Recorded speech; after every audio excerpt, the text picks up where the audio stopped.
হাতে যেটি দেখতে পাচ্ছেন এটি হলো পিএইচ মিটার, মাটি পিএইচ নির্ণয়ের একটা যন্ত্র। এটা খুবই কার্যকরী একটা যন্ত্র। তার আগে বলে রাখি, এটি হলো আমার কাঞ্চন জাতের জমি। এখানে কাঞ্চন জাত লাগানো হয়েছিল। গাছের বয়স আজ প্রায় 60 দিন। এই 60 দিন বয়সেও খুবই দুর্দান্ত রেজাল্ট দিয়েছে। আজকে 3 মণ 3.5 মণ মতো বিক্রি করছি। বাজার দর 45 টাকা কেজি। আর ক্যাট আছে, ক্যাটও আপনি 2-2.5 মণের উপরে, মোটামুটি 5 মণ আজকে হারভেস্ট করেছি। দেখেন গাছের 60 দিন বয়সেও যে এই পরিমাণ ফলন দেয়, আমার এই 8 শতক থেকে, না দেখলে বিশ্বাস করবেন না। যাই হোক, যেহেতু আমি এখানে আবার করলা রোপণ করব একই জমিতে, একই বেডে, একই মাচায়, সেক্ষেত্রে মাটির পিএইচটা জানা খুবই দরকার। আমরা এখন মাটির পিএইচটা নির্ণয় করব। এটি হলো জাপানি তাকিমুরা ইলেকট্রনিক্স ওয়ার্কস লিমিটেডের কোম্পানির হচ্ছে একটা পিএইচ মিটার, তাকিমুরা। এটা খুবই ভালো একটা পিএইচ মিটার, অ্যানালগ।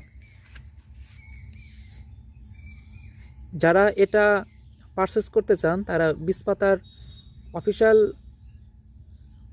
ফেসবুক পেজে অথবা হোয়াটসঅ্যাপে নক করলে এটার বিষয়ে বিস্তারিত জানতে পারবেন। চলুন আমরা এখন পিএইচ মিটার দিয়ে মাটি শোধন করে নেই, মাটির পিএইচটা নির্ণয় করে নেই। আমরা সাধারণত জানি কোনো কিছু নিরপেক্ষতা হচ্ছে পিএইচ 7-7-এর নিচে হলে অ্যাসিটিক এবং 7-এর উপরে হলে ক্ষারীয়। চলুন এখন যেহেতু নিরপেক্ষ আছে, 7 আছে, আমরা এখন এটা ইনস্ট্যান্ট রেজাল্ট পাবো। এই একটা সুবিধা আছে, ইনস্ট্যান্ট রেজাল্ট পাওয়া যাবে।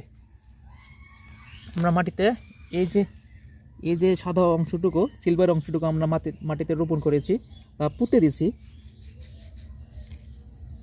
এখন যদি আমরা রেজাল্টটা দেখি,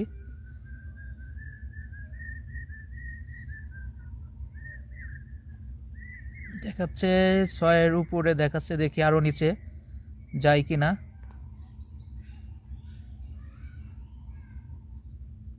না, এখানে 6 পর্যন্তই দেখা যাচ্ছে, অর্থাৎ মাটি এখন পর্যন্ত ভালো আছে। আর এখানে প্রচুর জৈব পদার্থ ছিল, যার কারণে সারের পরিমাণটা খুব কম লাগছে। আর সারের পরিমাণটা খুব কম লাগার কারণে পিএইচটা ঠিক আছে মোটামুটি, কারণ সার দিলে তো মাটি অম্লীয় বা অ্যাসিডিক হয়ে যায়। আচ্ছা, আমরা আরেকটু জায়গায় আরেকবার দেখব অন্য একটা